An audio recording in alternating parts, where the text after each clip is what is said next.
Hello, my good people. Welcome to my health talk show today as we keep on educating each other.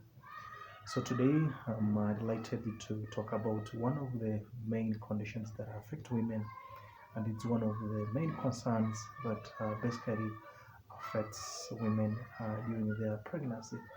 So, we want to talk about what we call cervical incompetence. You can also call it cervical insufficiency, or you call it incompetent cervix. So basically, this is one of the main causes of miscarriage in women. So welcome as we discuss about this condition that can make women get so much devastated because of losing pregnancies, and sometimes it can even cause stress because when you once you carry pregnancy, you expect that you carry it to term and deliver a baby of your own. But you find that when you just get miscarriages one and after another, it can be so devastating. So welcome as we discuss this condition. So basically we shall talk about first, then we define what is we call cervical incompetence or cervical insufficiency or incompetent cervix. So basically when we talk about incompetent cervix, this occurs when weak cervical tissues causes or contributes to premature birth or to loss of otherwise healthy pregnancy. Cervical insufficiency happens when a healthy pregnancy is lost because of the weak cervical tissues that causes premature birth or loss of otherwise healthy pregnancy. So basically, this is what we call cervical incompetence or cervical insufficiency. So basically, what happens before pregnancy, the cervix, that is the lower part of the uterus that opens with the vaginal area, it's basically closed most of the time. It's always closed and very firm. So as pregnancy progresses and you prepare to give birth, the cervix gradually softens, decreases in length, and that is effaces and opens what we call dilatation. If you have an incompetent cervix, what happens is that the cervix might begin to open too soon than the expected time. So when this happens, it causes somebody to give birth so earlier, or to an extent that maybe if it's too earlier, it can cause a miscarriage. So basically, that is what happens when someone has low, rather cervical incompetence. So we want to look at what are some of the symptoms that can make you think that you could be having cervical incompetence. So one of the things that you may experience is basically a sensation of pelvic pressure, just pressure on your pelvic area. So, but before we even talk about much of the rather symptoms, basically we want to say that some women may have just a mild discomfort or spotting over the course of several days or weeks, starting between around 14 to 20 weeks of pregnancy. But some of the symptoms which may be associated with this cervical incompetence, as I've mentioned, the one is a sensation of pelvic pressure. There could be a backache. There could be what we call mild abdominal cramps. There could be a change in vaginal discharge. There could be also light vaginal bleeding or BV bleeding, that's what we call. So if you experience those symptoms, it may indicate that you could be experiencing miscarriage. And then some of the risk factors for in a cervical or rather cervical incompetence include the following. There is what we call cervical trauma.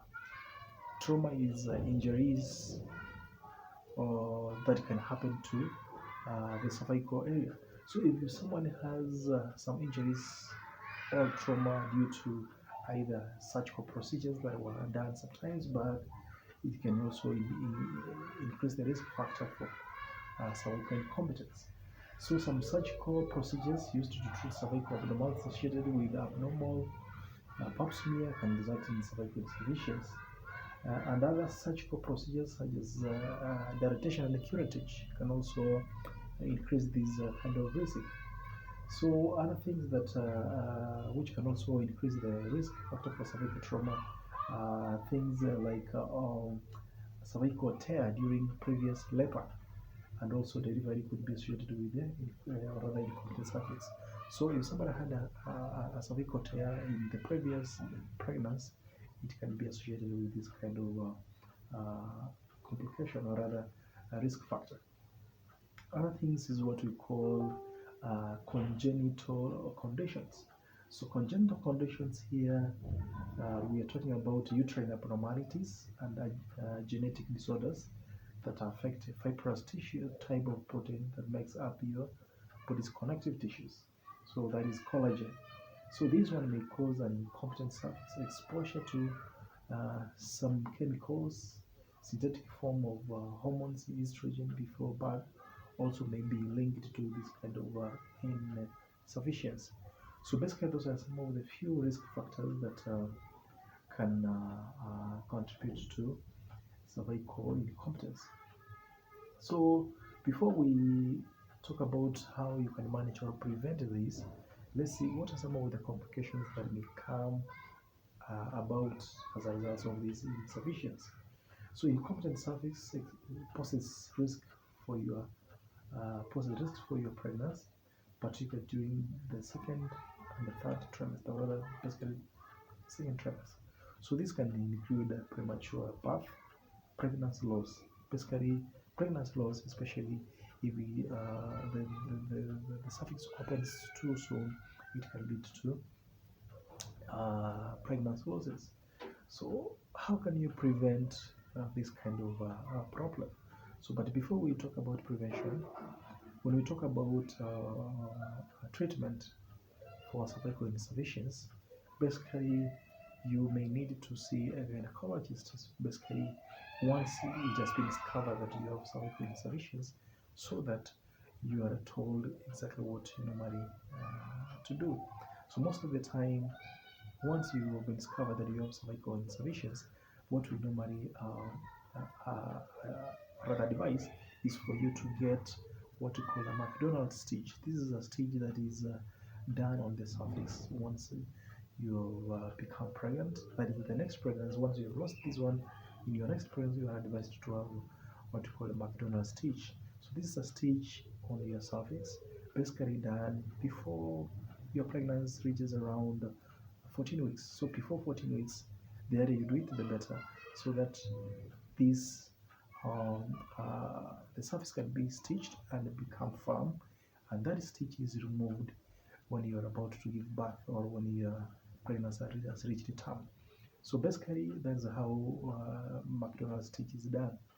But when it comes to prevention measures, sometimes it's hard to prevent this, what you call cervical incompetence, but there is so much you can do to promote healthy or full-term pregnancy. For example, seek regular prenatal care.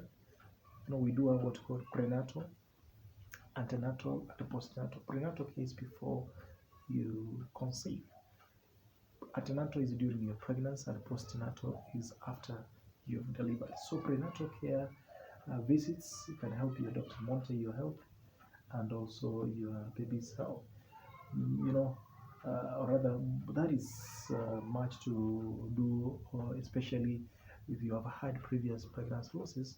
So before you conceive, it's good that you seek advice from your doctor or your gynecologist, so that you are able to know what measures you may need to take. And then also, we also talk about eat healthy diet. During pregnancy, you will need more folic acid, calcium, iron, and other essential nutrients.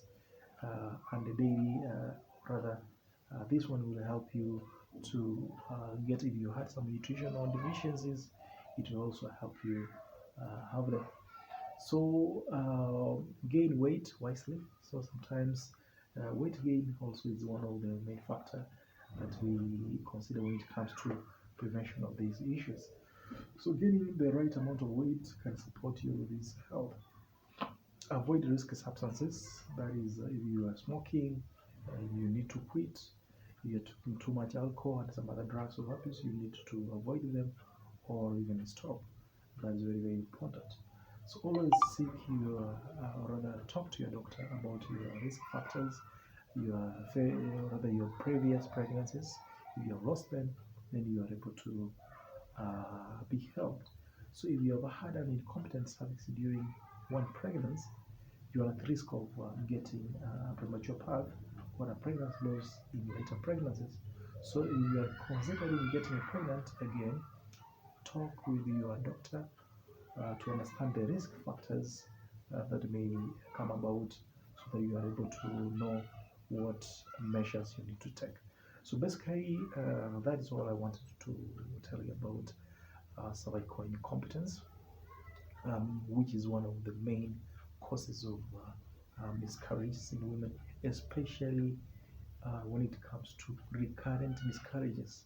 So you lose your first pregnancy, you lose your second pregnancy, your third pregnancy, and when it comes to cervical incompetence, most of the people lose their pregnancy at specific gestation age. Basically, some may reach at around 4 months gestation, they lose it. 3 months, they lose it. So when this one happens, and other causes have been ruled out, then you might be diagnosed with cervical incompetence and the proper measures needs to be taken. So thank you so much for listening and watching.